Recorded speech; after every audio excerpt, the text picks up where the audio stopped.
Hello, fictional. Welcome to the What If Essay. Today we are gonna see, what if Josuke and Issei joined forces in Kuo City? The movie. If you end up liking this video, please consider subscribe, so without further ado, let's get into the video. The Occult Research Club, Rias, Issei, Josuke, Akeno, Kaneko, Akiyasu, Asia, Kiba, Gaspar and Zenovia were all having a great lunch all together. All being paid by their president herself, much to her horror because some of them ask for seconds. Boy, that really hit the spot, said Issei, rubbing his belly. Yeah, we got to thank Rias for being such a good president and paying for everything, said Josuke with a smile of joy seeing Rias suffer. After the stunt with Zenovia he knew she deserved this. Thanks, Buck, knew it was delicious, said Akeno also with a smile of joy seeing her best friend like this. Yes, you're the best, said Kaneko finishing her third ice cream sundae. Sure, said Rias a bit sad because she pretty much spent over 14,000 yens, around $100, in this lunch alone. While Rias looked at her empty wallet, Akiyasu, Gaspar and Zenovia looked confused over what was wrong with the red-haired devil. Why is Rias looking so depressed? Asked Akiyasu. I don't know, maybe she is not having a good day, asked Zenovia. Is the president okay? Asked Gaspar worried. Kiba just laughs at that. Despite owning his life to Rias, she deserved that after the stunt she tried to pull. Okay everyone, back to business, said Rias deciding to focus on work to forget about this. Right, said the group. How the training coming, Issei? Asked her. I've been breaking things left and right. The booster gear is improving and I think I can reach volley level in no time, said Issei with a smile. The red-haired beauty nodded that and then looked at Josuke and Akiyasu. What about you two? How are your stands? Asked her. Jotaro-san is going to keep training me and Akiyasu on how to improve our stand. He theorized that there are some hidden abilities that we can fully manifest once we reach a certain level, said Josuke. Hell yeah. Once we got that, nobody is going to mess with us, said Akiyasu with a smile. We are very lucky to have you two among us, said Kiba. Oh, don't say something like that, Kiba, you are going to make me blush, said Josuke with a smile. We've been also getting stronger by the day, said Akeno. Same here, said Kaneko. I will do my best for my friends, said Gaspar. Me too, said Zenovia. We are all in this together, said Kiba. Rias saw that and was feeling a sense of pride. She felt she had the strongest peerage in Japan, even thought Josuke and Akiyasu aren't technically part of her group, they were pretty much big asses that she couldn't take away. I know things are going to be complicated soon. With a new faction being created, Marcella's still on the loose, the underworld and more things to come. However, if we stay ahead of the game we can make sure that nothing can go wrong at our side, said Rias. Yeah, nothing will stop us. We are an invincible team, with the president next to us we are a force to be feared, said Issei. Oh, Issei, said Rias with a blush. You just like saying that because she gets to sleep with you, said Josuke. Understand Issei praise. Shut up. Hey, what about you? I mean, sharing the bed with Akeno and Kaneko is a big perv move. I mean, two girls, Josuke. I mean, this is to leave someone mean pretty jealous, including me. Although wouldn't prefer that they were wearing nothing, said Issei with a sick grin at his best friend. Said Josuke nervous. He didn't got used to the idea to sleep with Akeno and Kaneko in the same bed. He tried hard to not embarrass himself and not get nervous, but every day it gets harder and harder. Oh, what are you saying, Josuke-kun? You want us to strip down like the president? Asked Akeno with a sweet smile that had a dark aura. What, no, said Josuke whole red. I might do if you ask, said Kaneko with a cute blush. Josuke just looked down in embarrassment. The last thing he wanted is to be labeled as a pervert as Issei. He would rather get run over than be a part of Issei's disgusting lifestyle, even thought they were best friends. There are some things you can't associate with the other. Someone is a big baby, said Akiyasu laughing his ass off from this scene. You wouldn't be bothered if a girl was sleeping naked next to you? Asked Zenovia. No, I mean if the girl and I have a bond then she can sleep wearing anything she wants next to me. Even if she eats nothing but socks, said Akiyasu with a smile. Zenovia just blushed at that. So Akiyasu didn't mind sleeping with a naked girl, now she knew what to do next time when they all go sleep in the same area. While everyone was having a nice time, Rias noticed that Asia has been quiet for a while. The red-haired girl wondered what was going on with the ex-nun. Asia, what is wrong? You've been quiet the whole time, is something off? Asked Rias. Sorry, I've been thinking a lot recently, said her. On what? Asked Kiba. Reimi-chan, said Asia, and that got the others surprised. Oh, the ghost girl, said Akiyasu. Yes, I saw her crying the other day.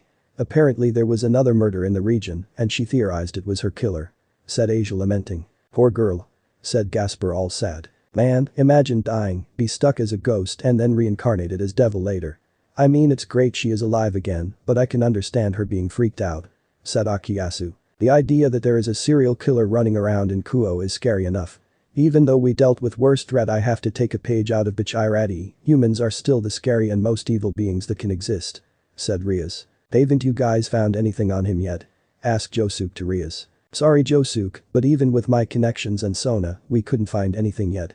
This person is very good and stay hidden," said her with a hand on her chin. "Yeah, if he has been doing this for years, then I guess this has been like a regular day for him," said Issei. The group felt unhinged about this. Even after dealing with devils, fallen angels and other things, something about a serial killer was giving them some bad vibes. "Do you think he is still here?" asked Zenobia. "If he killed someone not too recently, I guess this is a yes," said Josuke. "Not to mention Kuo is not a big city. I guess he likes to play around in some areas," said Kiba. "Yes, this guy is dangerous and we should look out," said Issei. "Whoever this guy, he going to be sorry for the day he crossed path with us," said Akiyasu all serious. The gang just nodded that. Even thought they were busy with other stuff, they would take some time for look for this supposed serial killer. After paying the bill, the group was now feeling great, a good meal and a good time, plus it was getting dark. "Okay, this is all for the day," said Josuke. "Let's get back home," said Issei. "I am going to tag along with you guys. I don't want to walk alone," said Akiyasu. "So how it is to all be living in the same roof?" "Bunch you a word?" asked Kiba. "It's really fun," said Rias with red cheek. "I think is great. We are never alone," said Asia. "Same here," said Akeno and Kaneko looking at Josuke. The tall teen just took a deep breath and was a bit nervous, but he remained calm because it was his style. "It's lively. I mean there is not a single boring moment," said Josuke. "Yes, it's the best decision ever," said Issei, happy to live with his best friend and the girl that he loves. "We are all a big happy family," said Rias. Issei just felt that things were finally going his way.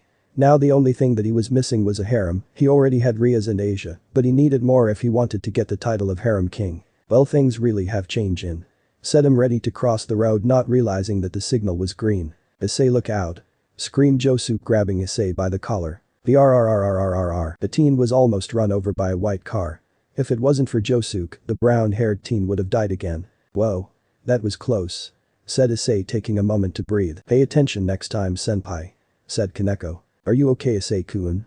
asked Asia. "Yes, I am fine," said Issei. "The light was green," said someone else. The man driving the car was an average-looking man. Blonde, and he had the look of someone in his 30s. "Sorry for this, sir," said Josuke to the man. "Look out for cars the next time, kid," said the blonde man. "Sorry," said Issei, apologizing. Once this was over, the blonde man drove off while the group continued to look at Issei. "You got to be careful, man. Do you want to be the red dragon that died run over?" asked Josuke. "Sorry guys," said Issei with a cheap smile. While the group was having their discussion, the blonde man was talking to someone in his car. Originally Kuo was a resort filled with villas that belonged to the samurais. But there are rumors that a bunch of priests were there first and tried to bring religions to some of the few habitants. My ancestors were among them, but we were ruined during my grandfather's time. All that is left is the house that I live now. And I'm stuck working a trivial office job," said him to the person next to him. The person, it was a woman, and he saw her beautiful hand hold his. "Hey, what did you do with the imported wristwatch I bought you?" "Ah, it is in your bag." "That's right. It was a bit too big for you. Let's get it fixed tomorrow," said him, seeing his date purse on the back seat. He kept driving to a nice home where he lived. He then stepped out of the car and opened the door for his date like a gentleman. "What's wrong? Why are you acting so shyly? Now watch your step," said him with a smile. He then grabbed his date hand. "Let's enjoy this weekend to the fullest," said him with the same smile to his date. Only problem was, it was just an arm, there was no other part of the body. All this time this man has been talking to an arm. Once he held the thing out of his car, it started to drop blood on his seat. "You dripped something, how rude you are. You need to clean that yourself," said him, putting a handkerchief on the severed hand. He started to scrub the blood mark with the severed hand, and of course it started to break. "I can't remember what your name was, but that's all right. Well done. You cleaned it out off," said him with a sick expression. He then used a hand to grab the purse on the back. "Now then, let's make dinner together," said him, going inside his house with the severed hand. This was the serial killer of Kuo.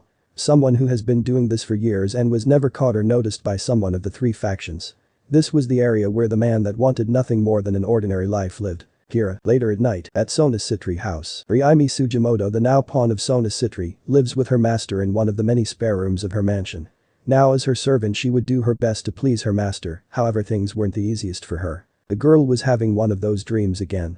The night she was killed, after letting Rohin escape from the window, her murderer stabbed her in the back multiple times, and the last thing she heard were, "Oh my, you have such nice hands," said him in his sinister grin as he starts to strangle Reimi. The girl started to wake up screaming and in horror of having that trauma play again in her head. I. Scream her. The scream was so loud that Sona went to check on her. The president of the student council arrived with her pajama, which was just panties and a t-shirt with a picture of the Stardust Crusaders, and she went to calm her new servant. "Reimi, what happened? Are you okay?" asked Sona worried. "I saw him. He," said Reimi in tears as she remembered the horror that happened when she was murdered. It's okay. You're safe. I am here," said Sona, hugging Reimi like a mother hugging her child. The girl felt that everything would be different now that she was given a new life, but it wasn't easy to forget about the past. Her murder was still out there and she couldn't bear the thought of others suffer like her. Said Reimi, counting to cry. "Don't worry, we will catch him. I swear," said Sona, trying to calm her. The members of the club were all in a bad mood. Josuke was the only one not present at the moment, and for some reason that made the situation worse. Not because something horrible had happened, it was because a voice actor that they liked had recently passed away. Someone who wasn't in the big leagues, but he sure gave one hell of a performance each time. "I can't believe he is dead," said Issei in shock. "He was one of my favorites," said Kaneko, also sad. "Are voice actors very big in Japan?" asked Zenobia. "Yes, they are the ones that give life to these characters. I might admit that I am not much of an anime watcher, but I recognized his voice from time to time," said Kibo, also sad. "Who would imagine he would die so young?" asked Gasper, all sad. Asia started to pour tears from her eyes. She felt horrible that someone so gentle was truly gone. "I wish we could have done something," said Asia. "We didn't know how serious his cancer was," said Riaz. "Besides, why would an American voice actor know about some group of Japanese devils?" "I am sorry, Asia, but the chances of him knowing about us were about zero," said Akiyasu. The club soon hear someone coming, and it turned out to be Josuke, which they all felt glad that they can hear him. "Hey guys. Sorry if I am late," said Josuke. "Oh, Josuke-kun. We were so worried," said Akeno, rushing to him. "Don't leave us," said Kaneko, hugging him also. The teen didn't know why the girls were acting as if he died, but he decided to let them keep going if that was calming them. "Relax guys, I was just taking a moment to take in the news," said Josuke. "Did you also heard?" asked Akeno. "Oh yes. I don't know why, but I really liked his work. He seemed like a cool guy to hang out and I kind wish I had met him, but I felt that we knew each other from day one," said Josuke with a smile and a tear in his eyes. The group could sense the sadness in his voice. Josuke apparently was the one taking this news the hardest, just like when Prince died a while ago. "Listen everyone, I know that his death was sudden, but we can't just sit around moping," said Riaz. "We can keep his legacy alive," said Kiba. "Yeah, he might be gone, but his voice is still going to be playing forever," said Akiyasu. "I just wish he could have lived a little longer," said Asia. "Me too," said Gasper. "Oh, I know something, how about we talk about some of his roles? Does anyone has a favorite?" asked Issei. The group just started to think, and Akiyasu was the first one to speak. "Dude, of course, Rise of the Shield Hero. That anime is a blast to watch," said the punk. "That's true, even though I am not much of a fan of the isekai genre," said Akeno, still holding Josuke. "Oh yes, I like better than that Overlord show," said Issei. "My favorite of his was his work on Fire Emblem," said Riaz. "Really? Man, those games are long, so I was never much of a fan," said Akiyasu. Josuke looked at his left where Kaneko was hugging his other arm. He even thought he was blushing. He was letting the devil girl just have her moment. "Kaneko-chan, do you have a favorited one?" asked Josuke. "The Smodius from Aruma," said the little devil. "Really, from that weird demon and I'm?" asked Akiyasu, confused. "Hey, we are all devils here with some exception," said Zenobia. "Yes, but compared to you guys that thing felt like a weird shonen," said Akiyasu. "Sometimes our life is like a confused shonen fused with a light novel," said Riaz with a smirk. "I like that one too," said Gasper. "Of course you would, Gasper-kun," said Kaneko. Josuke just laughed at that, and then Issei gave his opinion. "My favorite of his was Galo from Promer. That movie kick-ass," said Issei with a chuckle. "Oh yes. That was a very fun movie to watch," said Asia. "It was quite a date," said Riaz, remembering the time Issei watched Promer with the two. "What about you, Kiba? Any favorites?" asked Akiyasu. Kiba thought a little bit and then gave his honest opinion. "I actually really liked him in Cells at Work," said Kiba. "Wow. Now that's an anime that needs more love," said Akiyasu with a chuckle. "I thought that show was scary," said Gasper. "Really, even though they have some cute ones there," said Riaz, thinking on the plackets that were like little kids. "Yes, I remember some of those characters in that show. I would love that my body had cute and sexy versions of that organism. Said Issei, remembering how sexy some of the female characters in that show were. Are really into banging a character that is supposed to be a blood cell? Asked Zenobia, confused. What? No. I mean, she was very cute. Said Issei, blushing. Josuke just laughed at that. Issei would find an attractive character in every show that he would watch. Billy was really a great actor. He is going to be missed a lot. Said Josuke. The club just nodded with the Pompadour teen. Yes, I hope that he has a nice place to rest in heaven. Said Riaz with a smile. May he rest in peace. Said Asia. The group soon grabbed some glasses of water and raised into the air. Making a toast. The Billy. Said Riaz. The Billy. Said everyone. Josuke was in the shower, singing Little Red Corvette by Prince. I guess I must be dumb. Cause you had a pocket full of horses. Kaneko, on the other hand, was rushing to the bathroom because she had drank too much juice this morning and needed go. I need to stop drinking when I stressed out.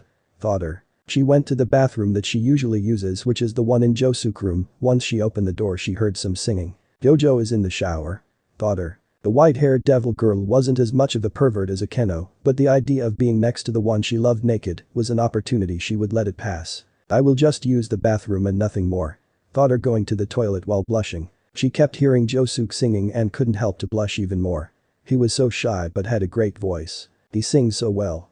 Thought her with a smile. Once she was done, she felt that she needed to at least flush the toilet. Okay, I hope it doesn't do anything. Thought her. The petite girl flushed the toilet, but it was one of the situation when you did that the hot water goes cold in a minute. Said Josuke, feeling that on his face. Ops. Said Kaneko, embarrassed. The teen soon cleaned his face and opened the shower curtain to see what was going on there. What the hell is that? Asked him. Josuke then looked down and saw Kaneko standing right in front of him. He was naked as the day he was born and she was seeing everything. Oh, Kaneko. Said Josuke, nervous. Jojo. Said Kaneko, blushing madly. The teen felt like the whole world froze for a second there, almost like Star Platinum used a world at this very moment. He didn't want her to see like this, especially his lower parts. Don't, said him, hoping she wouldn't say a word. Big. Said her in a whisper. Screamed Josuke, super embarrassed and feeling like it was over. Later, the teens were having a nice meal at their family table. Issei then noticed that Josuke was feeling all grumpy and down. Dude, what is wrong with you? Asked Issei. I am never going to get married. Said Josuke, all sad. Oh really? Then let's run together, we can start a new shrine and everything. Said Akeno with her usual flirty tone to Josuke. Akeno-san, I am the mood for jokes at the moments. Said him, making everyone in the table look confused. What is wrong with you, Josuke? Did something happen this morning? Asked Zenobia. Soon Kaneko arrived in the room and Josuke felt so embarrassed that he looked down even further, making sure to not make any eye contact. Oh, Kaneko-chan, there you are. We were starting to get worried. Said Asia. The petite girl was with her cheeks still red as she looked at Josuke. The tall teen trying to hide his face even more. Why are you like this? Asked Riaz. The white-haired girl just said a few words and that was enough to shake the whole room. Jojo big. Said her. The group all looked in horror and turned their heads to Josuke, who was hiding like he did something really bad. Josuke-kun. What happened? Asked Akeno with her usual sweet and yet terrifying smile. I was in the shower. Kaneko flushed the toilet and she saw the whole thing. Said him, whipping as he felt like this was something Issei would have done it. The group was shocked to hear this. Kaneko still looked like she was in shock over what she just saw. She saw you bare naked. Screamed Issei in shock. Oh no. Said Asia. Interesting. Said Riaz with a smile. Well, anyone has to start at some place and seeing their partner naked. Said Zenobia. Akeno then went rushing towards her rival and went to ask her the important question. So Kaneko-chan, how is Josuke-kun's size? Asked Akeno. Kaneko got her cheeks even redder and then pointed to Issei. Bigger than Issei-senpai. Said her, destroying the pervert confidence. Come on. Don't say stuff like that. Why does he has everything bigger? Screamed Issei, pissed off as he looks at his best friend. Shut up. I already feel like digging a hole. Screamed Josuke, pissed. The girls soon went to Kaneko, who felt like she was in a blitz over what she just saw. Tell me more about it. I want to know every little thing about his lower parts. Said Akeno with a smile. No, please. Screamed Josuke. I want to hear everything. Said Zenobia, interested too. Me too, I want to know what a Joestar equipment is like. Said Riaz with a smile. Kill me. Screamed Josuke. I will kill you. Screamed Issei. Please, don't kill each other. Said Asia, worried. Asia had come down with a request to everyone. She was a bit shy about it, but she wanted to do it. You want to learn how to ride a bike? Asked Riaz. Yes, President. Said her. The rest of the club just looked at her in awe. Why? I mean nothing wrong with that Asia, but we have wings and magic portals. Why do you want to ride a bike? Asked Issei. Well, it's because I wanted to learn how to ride since I was a kid. Said Asia blushing. Really? Asked Josuke. Yes, when I was in the church, I was always busy healing people and doing my chores that I never had time to play with other kids. I always saw most of them riding bikes near my church and I always got jealous of their luck. I think now it's the perfect time to learn it. Said Asia with a smile. Oh, that's so sweet. Said Akeno. Thanks, Akeno-sama. Said Asia. Do we even have a bike? Asked Gasper. I think we have one in the back. It was used by some golfer that we had, but we fired him. If it's good then you can keep it. Said Kaneko. Thank you, Kaneko-chan. Said Asia. Okay, let's check that bad boy. Said Akiyasu. Later, is everything ready? Asked Issei seeing Josuke fixing the bike. Yes. She is good to go. Said Josuke cleaning up some sweat in his forehead. How do you know to fix a bike, Josuke? Asked Rias. I used to own one when I was a kid. My mom told me if I had one I needed to learn how to fix it myself. Me and Issei would ride those things all day. Said Josuke. Oh yeah, man, those were the days. We got into all kind of adventures with those bad boys. Said Issei, remembering his childhood. Really, is when you two had those really weird Dragon Ball shirts. I mean, I prefer the ones where you weren't wearing a shirt. Said Akeno with sneak smile in her face. What? How do you two know that? Asked Josuke all red. Mother let us check all of your photo albums. Said Kaneko with a little smile as she looks at Josuke. Damn you, mom. Said Josuke, clutch his fist as he looks at the sky. Ha. How does it feel to be humiliated by your mom? Asked Issei. Don't be so proud, Issei. Your mom also let me and Asia saw your pictures of when you were a kid. Honestly, you playing hero with Josuke just brought a warmth to my heart. Said Rias with a smile as she saw the brown-haired teen smirk disappeared. Yeah, it was so cute. Said Asia with a smile also. Ah. Mom, come on. Said Issei, now feeling down. Ah, you two look so pathetic. Thank God my mom doesn't live here anymore. Said Akiyasu, laughing at a miserable Josuke and Issei. Shut up. Screamed Josuke and Issei, pissed. They decided to just continue with the bike assignment. Kiba then went to check all the parts of the thing and make sure that nothing was wrong. It's in perfect condition. Said Kiba, expecting the bike. Okay, then it's good to go. Said Rias. Go on, Asia. Said Akeno. The blonde went to the bike and then seat down. How does it feel? Asked Josuke. The seat kind hurts my butt. Said her. You get used with time. Said Kiba with a smile as Issei keeps checking Asia's butt while she seats on the bicycle. Alright, now it's time to paddle. Said Rias. Let me assist you. Said Josuke, coming near Asia. Thank you, Josuke ni. Said Asia with a smile. While Josuke went to the girl, a huge dark horror got near them. The two felt Akeno and Kaneko staring at the two with some glares. Said Josuke, a bit nervous. Don't get too comfortable, Asia. Said Akeno with a sweat but terrifying smile. Yes, it's for your own good. Said Kaneko. Girls, I am just teaching her how to ride a bike. Said Josuke, not wanting any fight between the girls. I am sorry, Akeno-san and Kaneko-chan. Josuke is my big brother, besides I love Issei-kun. Said Asia. You better be true to your word. Said Kaneko as she drank some juice box while glaring at Asia. The tall teen just took a deep breath at that. Honestly, those two can be overprotective sometimes. If it was Issei then the boy would get in trouble all the time. Right now he decided to forget about that and help Asia. Okay, are you ready? Asked Josuke. Yes. Said Asia. Do you know how to paddle? Asked Josuke. Yes, I am doing, but don't let go of me. Said Asia, nervous. I won't. Said Josuke. The teen started to walk alongside Asia. The blonde kept paddling slowly while he kept holding on the bike. This is so sweet. Said Akeno. Yes, very beautiful indeed. Said Gasper. It's like when I was a kid. Said Akiyasu. You learned how to ride a bike like that? Asked Kiba. My big bro taught me.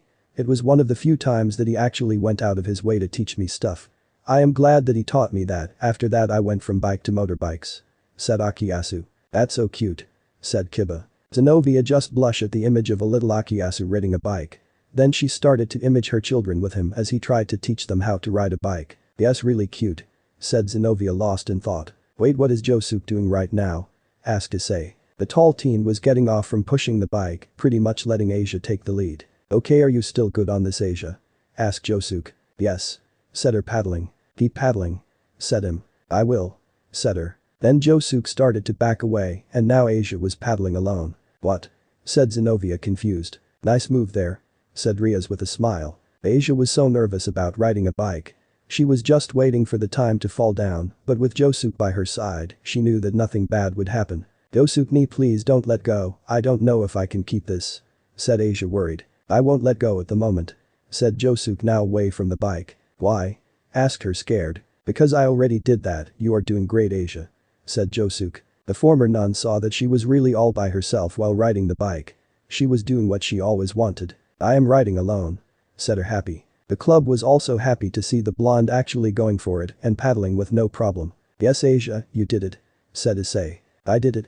Said Asia shouting all happy as she keeps paddling. Way to go Asia. Said Ria's all happy. Hell yeah. Said Akiyasu. She looks so happy. Said Kiba. It's very cute. Said Akeno. Hey Kaneko, I bet if we put a basket you could fit on that. Said Akiyasu. Don't get ideas on your head.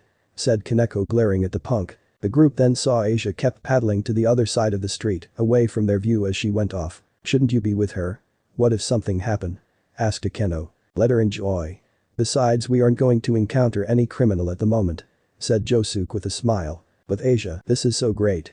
I am finally riding a bicycle, after all these years I get to have this sensation. Thought her all happy. She then started to think of all her friends and how they were all important people in her life. Helping her out when she moved to Kuo, turning her into a devil and accepting her new life and all the things along the way. I am so glad that I moved to Kuo. I never been happy. Thought her. However while she was paddling someone tossed a bag in the middle of the street and Asia just noticed this too late. I asked her as she ran over the bag with her bike. Splash, the former nun ended up falling down and hitting the floor hard. Said her getting some bruises. Now for a devil she wouldn't feel much pain, but things like that still hurt a lot. Ouch, what was that? Asked her confused as she heals herself. Upon using twilight healing she looked to see what caused her to stop with her bike. Is that a bag? Asked her confused seeing a mushed bag in the middle of road. Asia fears however turned into reality when she bags started to move, bleed out and a little sound came off from there. Meow, said a very weak cat. No. Said Asia in horror. The girl went running to the bag in the hope she hasn't killed an innocent cat. No. Said her seeing the cat inside of the bag was now all squashed with guts everywhere and pretty much dead. Asia went to use twilight healing and tried her best to fix her mess. Come on please. Said her in tears. However it wasn't working, the cat stopped moving and died right in front of her. Asia has no killed an innocent cat. I didn't see you. Why did it? Said Asia in tears as she saw what she has done. That's right little girl, you killed that cat and I saw the whole thing. Said a new voice. The girl turned around to see a short man with a light purple shirt. It had also the flags of Switzerland and Netherlands on both sides of his collars and the flag of the United Kingdom on the front. He also wore a yellow tie and a weird haircut.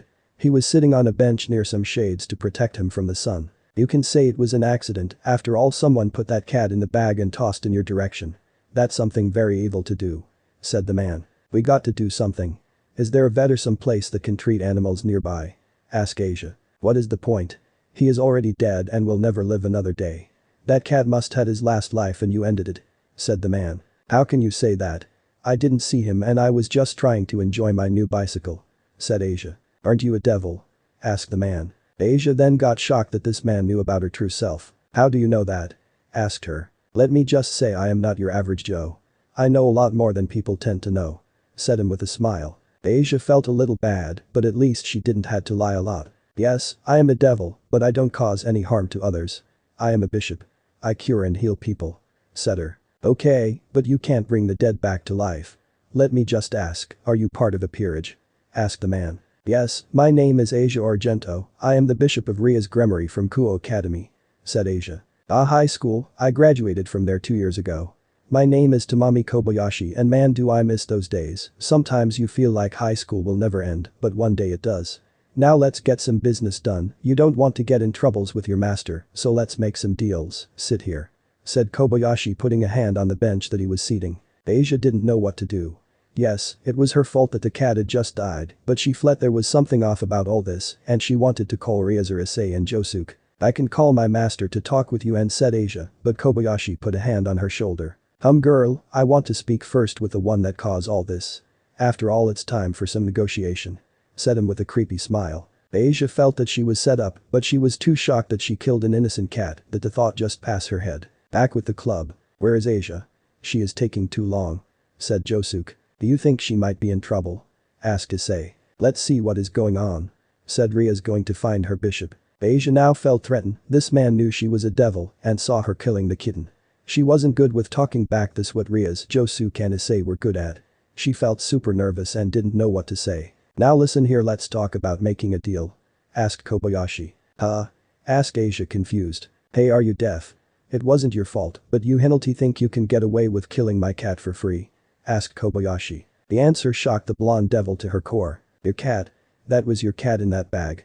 asked her nervous. "That's what I said, yeah. Now, I don't have all day. Give your wallet and I won't tell anyone about this," said Kobayashi. "You put him there? The cat?" asked Asia in shock. "Umbus. You call yourself a devil?" "Yeah, I put that cat there. But what I'm asking you if you're planning to walk away from this without paying." "Yes, I might put the cat in there, but you don't know what I could be doing. The one who killed that poor innocent creature was you. Do you feel this weight? This guilty? Pay off that guilt with some cash. Wouldn't it just be easier to give me your wallet? I heard your master is super rich, she won't mind some yens missing. I am not a robber or anything, I will just take what I need," said Kobayashi. Asia soon felt something in her chest, like something heavy. "I said her." Soon she looked down and saw in the midst of her boobs was a big golden lock. "How, what is this thing?" "It's a lock, how is stuck on my body?" asked her. "Oh yeah, they told me that since you are a devil you can see my powers, well I get to see working in first hand," said Kobayashi. "What is this?" asked Asia. "I was struck by an arrow a few weeks ago. Some guys were looking too for recruits, but apparently, I didn't made the cut, joke's on them, I get to keep this great power," said Kobayashi with a smirk. "So you are a stand user and you were approached by Marcella. What are they doing to you?" asked her. "Nobody is ordering me around. Didn't you heard me, they tossed me out because my stand is not what they're looking for," said Kobayashi with a smile. "This is your stand?" asked Asia. "Yes, I named the lock." "Very cool, isn't?" asked Kobayashi. Asia then tried to take off by force, but the lock wouldn't come out. "I doesn't come off," thought her in horror. "It doesn't work like this. Once I put the lock on someone I am the only one that can take it off," said him. "Please, I will do anything," said Asia now on the verge of crying. "Okay, just pay me," said Kobayashi. Asia looked a bit nervous on that and tried to be strong. "Is something wrong?" asked him. "I don't have much money," said Asia looking a bit sad. "You don't have much? Well, you shouldn't have look away. You are trying to say that you don't have much, but I knew it's a lie, you look like a really popular devil girl, this good look that you have going on. I will ask again, do you have a lot of money or no money?" asked Kobayashi. "Well," said the devil a bit nervous. Asia's lock soon started to grow bigger, it was so big that she couldn't fly off and ask for help. "It's so heavy," screamed her in pain. The crook looked at her with a smirk on his face as he looks like he was enjoying this. "It's not good to lie, Asia Argento. Just now you felt guilty about lying to me, right? I figured since you look like a sweet girl, lying isn't one of your strengths. The guilt you feel, the bigger the lock gets, in other words that lock is the weight of your guilt.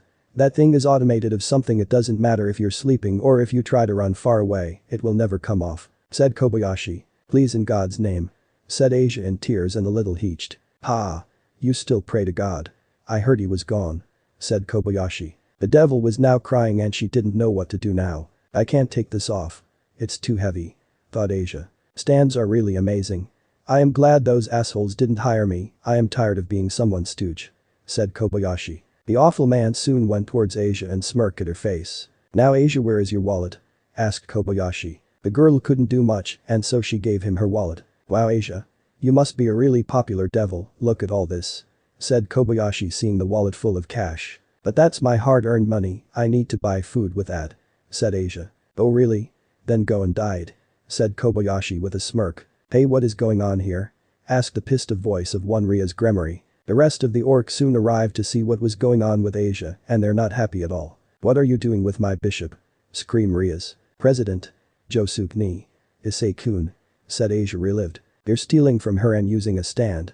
Now you are passing the limits," said Issei, activating booster gear. "Give us one reason to not break all of your teeth," said Josuke with crazy diamond on his shoulders. The club soon marched towards Kobayashi with killing instinct, but the crook wasn't going to be taken down that easy. "Hey kids, this is between me and her," said Kobayashi. "Like hell it's," screamed Issei. "Issei is right, we don't need garbage stinking up our town, you know.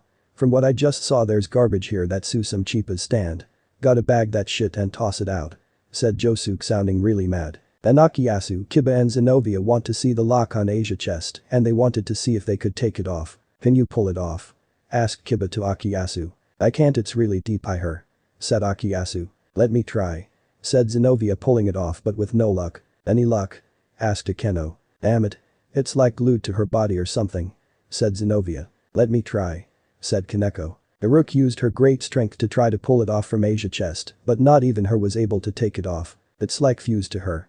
I might ended up really hurting Asia's senpai, said Kaneko. So you really thought it was a good idea to mess around with my bishop and thought you could get away free? Asked Rias, now emitting her devil power. Wow. This is really intense, said Kobayashi, shocked. Of course, if someone dares to hurt my beloved friends or servants, they will suffer the wrath of the Gremory family, said Rias. And give us a good reason to not kick your ass until you beg for mercy, said Issei, pissed. Forget the talk, let's just kill him, said Zenobia. Calm down, Zenobia, this is not how we do it, said Josuke. Josuke is right. We are not here to kill someone, we just want to free Asia, and that's all, said Kiba. Despite the serious treats, Kobayashi wasn't moved or even intimidated by all that presence. Hey, like you all need this much money. Don't you all live in a big ass mansion and have a ton of money? Asked Kobayashi. Yes, we live in a mansion, but we don't go around shoving it on people's face, said Issei. Oh really, then I guess we can talk something out of this, said Kobayashi with a smirk. You aren't getting a single yen from us, screamed Akiyasu. Hey, you guys said not me. Besides, not all of us are lucky to be connected with a rich beauty. I am just a guy who is collecting and making a living, and this girl just have to pay her part, said Kobayashi. Please just stop this, it's starting to hurt, said Asia, now in pain. Asia-chan, said Gasper in fear. Akiyasu saw the poor girl in pain and he felt like he needed to do something about it. Listen here, you jackass. Take that thing off Asia and I won't erase your head, screamed Akiyasu. Oh really? Then what about the innocent creature she killed? Did she got a second chance too? Asked Kobayashi. What? Asked the group. She is nothing but a cold blood murder. I saw her killing a cat and she didn't do anything to help, said Kobayashi. The group didn't buy that at all. Asia killing a cat was pretty much hard to imagine. Akiyasu was the one that wasn't buying that crap at all. Asia is one of the sweetest and nicest people I ever meet. She is still trying to look for a way to cure my dad, while assholes like you try to use this amazing power for your personal gain.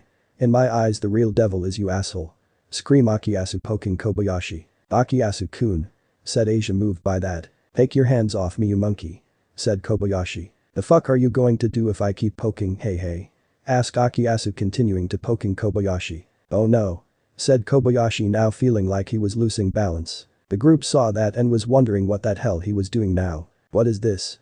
Asked Gasper. I guess a dance or something, but he needs to be careful or he will ended up falling, or said Kiba, worried, and soon that just happened, Kobayashi fallen down. How? The fall was a hard one, even his teeth flied off from his mouth, shocking everyone. Ouch, said Josuke. Holy crap, screamed Issei. Oh my, said Akeno in shock. Is he serious? Asked Kaneko. So much blood, said Gasper in horror. Akiyasu felt like a monster right now, he just poked Kobayashi and made him lose a tooth. Hey, what have you done?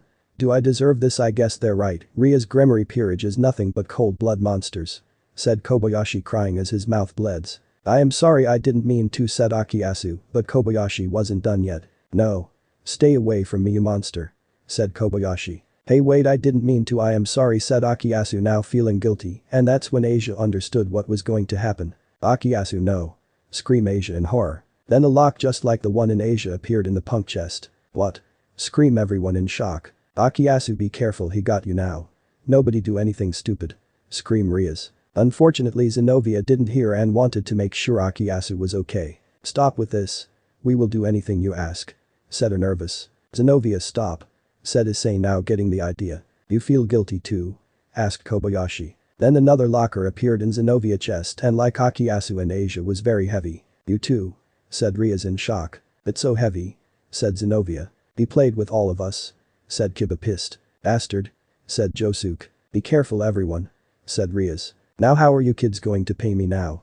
Asked Kobayashi with a smirk. The con artist just smiled while his mouth was still covered in blood. Rias had to tell the others to not do anything, he already got Asia, Akiyasu and Zenobia. Any other mistakes and somebody like Issei or Josuke might get the lock in their chest. He might have a weak stand, but it's very effective. What should we do? Thought Rias. You bastard.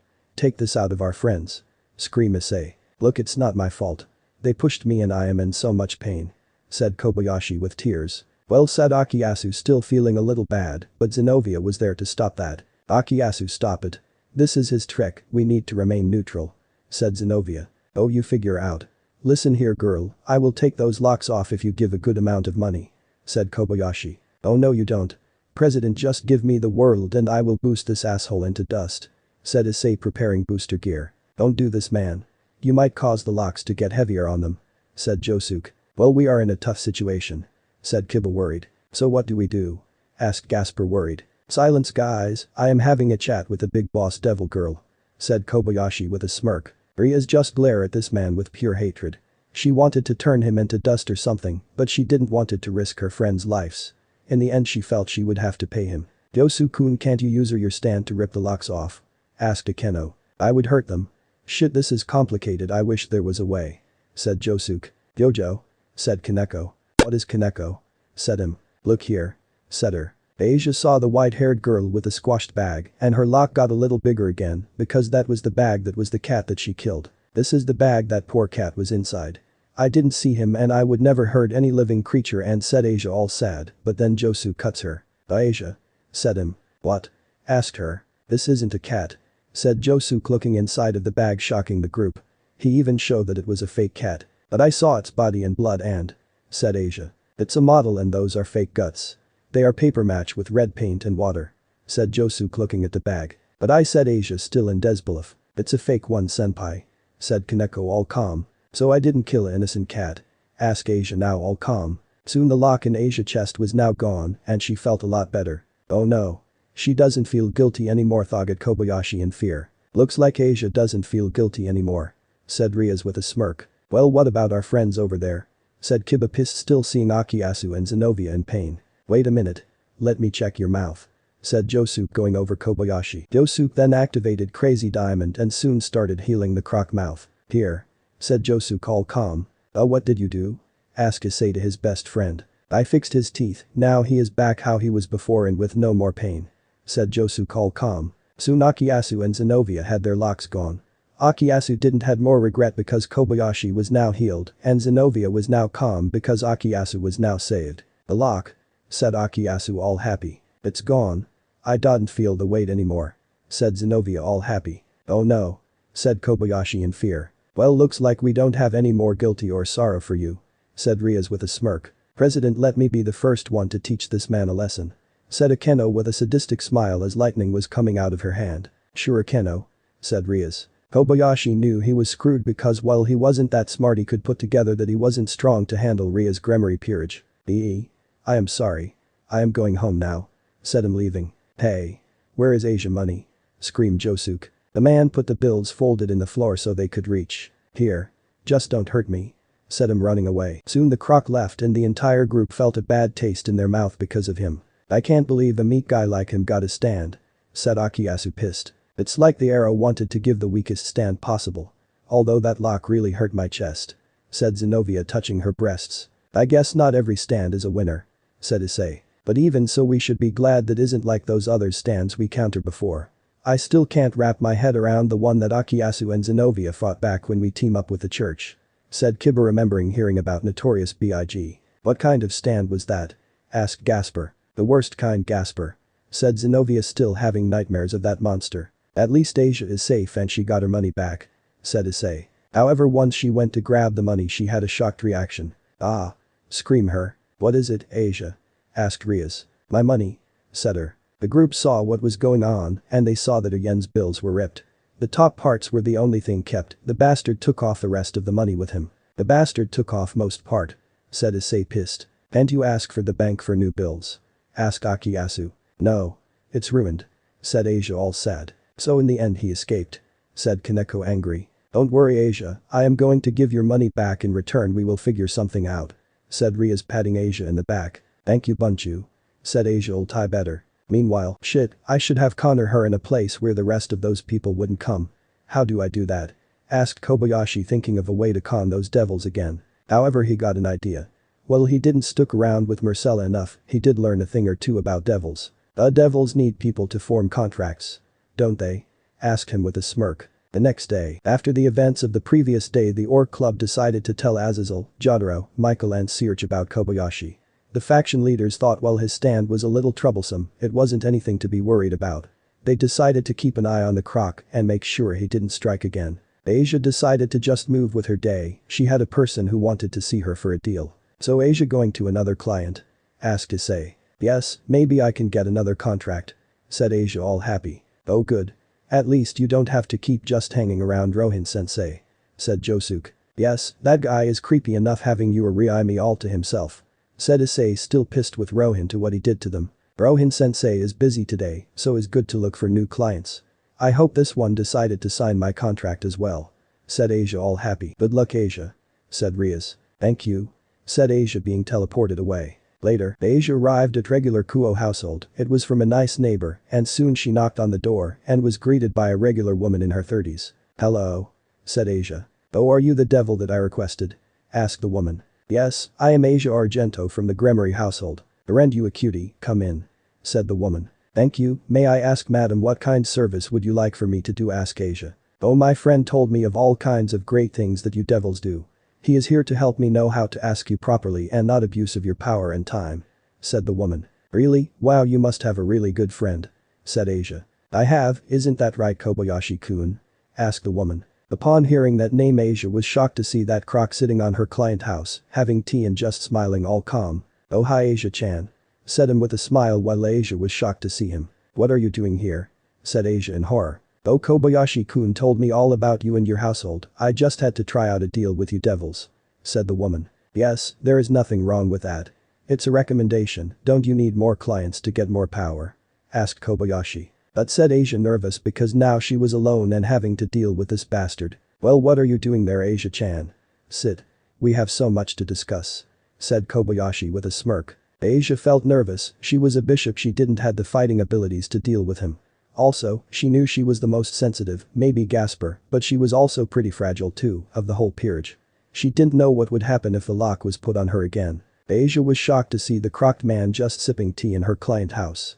She didn't know what to do at the moment. You seem to know her, Tamami-kun, said the woman. Oh yes, I had Asia do a contract for and she did an amazing job.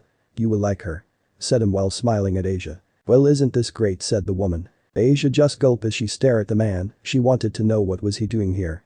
She guessed that if used one of the flyers Rias could have catch him in the act, but being on another person contract that would make things difficultly, she got to give him credit, that was a smart move. So what would you like me to do?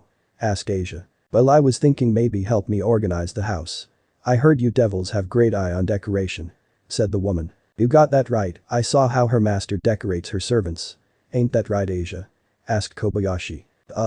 Said Asia, nervous. I need to separate some stuff before we start, said the woman. Don't worry, I will be waiting when you are, said Asia, and then she saw Kobayashi take his phone out of his pocket and tossed into the ground. Oops, said him as the woman accidentally steps on it. Crash. The phone was now a pile of junk as everyone in the room was shocked on what just happened. Oh no. My phone, said Kobayashi, screaming. I am sorry Kobayashi-kun, said the woman. Did you wanted to smash my phone? Asked Kobayashi. No, why would I do that?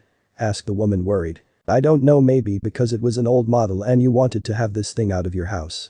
It's not my fault, I like to have some old school stuff in my pocket, said Kobayashi, crying due to the loss of his phone. Soon the woman started to feel a little odd, almost like she wanted to kneel down. What is wrong, miss?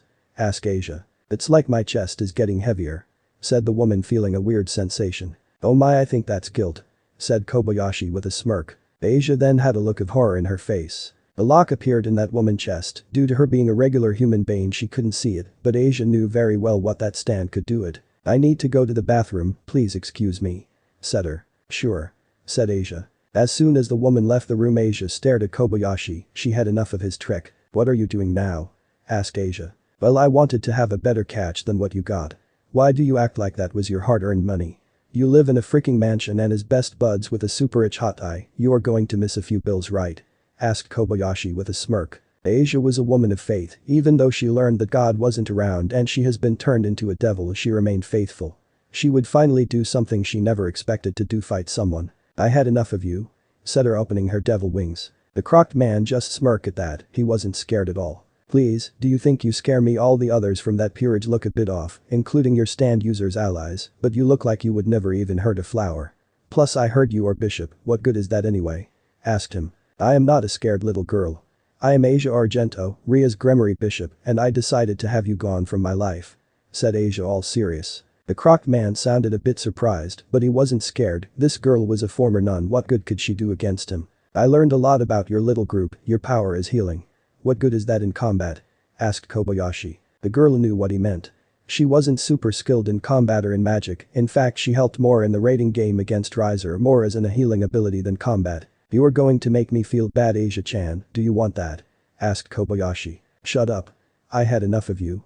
Said Asia. Soon a magic circle appeared and Asia made a little bit of magic being shoot at the man, however it wasn't much, and he dodged. Zap. Hey. Watch out. Said Kobayashi. Oh, I am so sorry. Said her, and Kobayashi laughed at that. Ha. I got you. You think you are some baddest girl from an action series, you are more for the meek little one in a romance manga. Said Kobayashi. Asia had enough of those comments, she might not be strong as Rias, Akeno or Kaneko, but she wasn't useless. I am not changing who I am. But I am going to make you pay. Said her. Well, what are you waiting for? Come on, hit me again. Said Kobayashi with a smirk. Asia wanted to do magic again, but she felt that would be a waste of her power. I am not going to waste my power on you. Said her. Oh really, what are you going to do instead? Asked him. I said, Asia now shaking in confusion. Come on Asia, do something. Be useful in your goddamn life. Said Kobayashi. Shut up. Said Asia pushing Kobayashi into a wall. Boom. Despite being a bishop, Asia still had the strength of a devil, which was already superhuman. So Kobayashi was tossed to the wall like a bodybuilder sent him instead of this cute girl. Arg. Said him in pain as he felt a bunch of broken bones. Asia saw that in shock. She never imagined that a bishop could be this strong. She could achieve the same level of strength as the other members of Ria's peerage. Wow, I am this strong. This is such a blessing. Thought her. The former nun then stopped seeing her new strength and saw the now injured Kobayashi. However, instead of looking down on him, she felt sorry for him because it was her style to help the others. Oh my god, ouch. Are you okay? Asked Asia. I am fine, leave me alone. You win. Said Kobayashi in pain. If the others heard that he got beaten by a bishop, he would be a laughingstock among the people of Kuo. What happened? Asked the woman who was in the bathroom during this whole drama. Asia saw that the lock was gone from her chest and she was surprised that Kobayashi let her go. The lock is gone. Thought Asia. Don't worry, I got attacked by a rat and fall down. Asia is trying to help me up. Said Kobayashi. I better call a doctor. Said the woman. Then Asia used Twilight Healing to help heal the body of Kobayashi, much to his shock. Why are you healing me? Asked him. Despite being a devil, I am still considered myself a good being. I don't like seeing others hurt, so I want to help you. Even thought everybody would tell me to not do it. Said Asia with a smile. The crocked man saw that smile as bright light. Almost like Asia was an angel healing him and giving him some hope. He wasn't that smart about the whole deal with devils, but he knew there was good ones and bad ones, and Asia was truly a good devil. I am sorry, kid. Said him. Kobayashi words meant a lot to Asia. She kept healing him until the ambulance arrived. A few days later, the gang was heading out to school and going at full speed ahead. Okay, everyone is here? Asked Rias. Yes, President. Said Akeno. Let's go. Said Josuke. Right. Said Issei. While everyone was heading out, Asia felt her bag a little light. Oh no, I forgot my math book. Said Asia. Gotcha. Said a new voice. The group turned around to see Tamami Kobayashi again, holding Asia book with a smile on his face. Hey there, Asia-chan. Said him. Oh thank you, Kobayashi-kun. Said Asia, getting her book back. Ever since apologizing and healing his injuries, Asia and Kobayashi were in good terms. However, the rest of the orc didn't know about that and were left clueless. What is going on? Asked Akiyasu. Don't worry, Kobayashi-kun isn't after our money anymore. Said Asia. Huh? Asked the group. What happened? Did he won the lottery? Asked Issei. Nah, I learned my ways thanks to a certain someone. Said Kobayashi. The club looked at Asia, who was blushing a little bit over that praise. They wanted to know what she did to make this crocked man turn good. Asia-senpai, what did you do? Asked Gasper. I just helped him, like I always tend to do. Said Asia. The club just smiled at that. Asia was really a sweet girl and they were glad to have her with them. Only our Asia to make that asshole become good. Said Kiba. So Kobayashi-san, I see you're not going to be targeting my peerage anymore.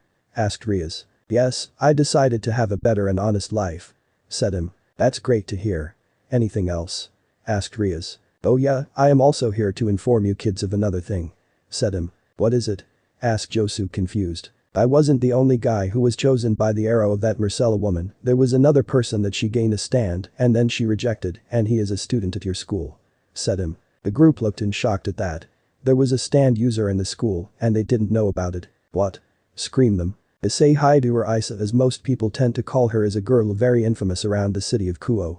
She is a super pervert and is very into looking out for dudes changing from their uniforms and see their sculptured body.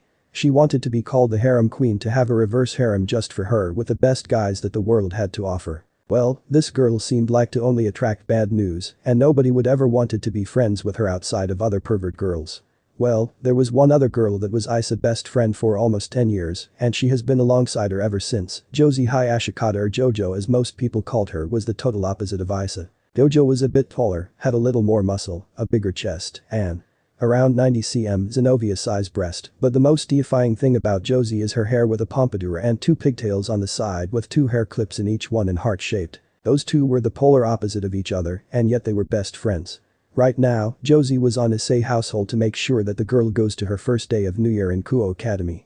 Josie's uniform was a bit customized, different from the usual female uniforms, since she had a purple jackets and symbols, while Issei was going to wear the regular uniform. "Issei, wake up," said Josie, shaking Issei. "Oh no.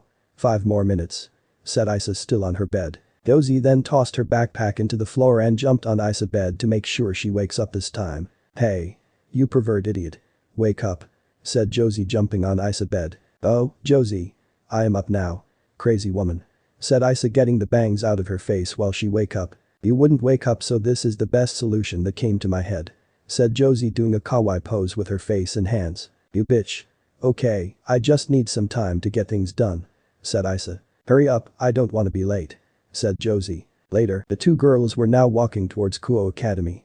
They were both wearing the same uniform, but Josie was a bit different since she had her modifications to be a little more stylish. Issei's uniform was the standard one with no pins or other stuff.